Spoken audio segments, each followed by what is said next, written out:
అందరికీ నమస్కారం. మన తెలంగాణ రాష్ట్ర ప్రభుత్వం చేపట్టినటువంటి సమగ్ర కుటుంబ సర్వే ప్రారంభమైంది.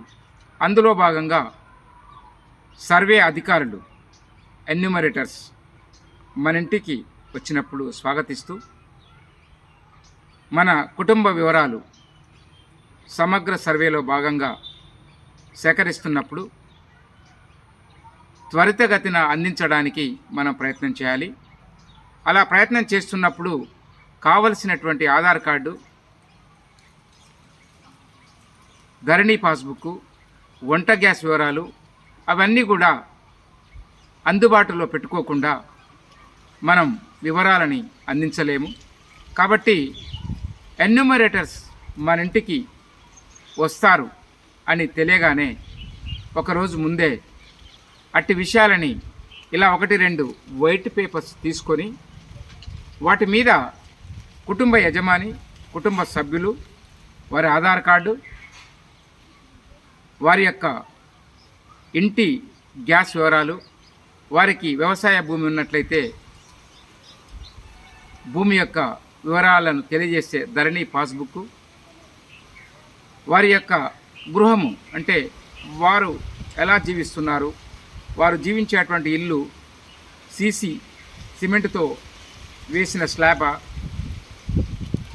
లేదా రేకుల షెడ్డా, ఇలాంటి వివరాలు సేకరిస్తారు. వాళ్ళ కుటుంబ సభ్యుల్లో ప్రభుత్వ ఉద్యోగులు ఉన్నారా, నిరుద్యోగులు ఎంతమంది ఉన్నారు, ఏ వృత్తులు వాళ్ళు నిర్వహించి జీవనం సాగిస్తున్నారు, ఇలా విషయాలను సేకరించడానికి సమగ్ర కుటుంబ సర్వేలో భాగంగా అధికారులు మన నుండి అడుగుతారు. వీటన్నిటినీ మనం ముందుగానే పేపర్స్ మీద, వైట్ పేపర్స్ మీద పొందుపరిచి వారు రాగానే వారికి అందుబాటులో ఉంచినట్లయితే ఎన్యూమరేటర్స్ యొక్క సమయం వృధా కాదు, సర్వేను సకాలంలో పూర్తి చేయగలుగుతారు. తెలంగాణ రాష్ట్ర ప్రభుత్వం నిర్దేశించినటువంటి సమయంలో సర్వే పూర్తవుతుంది.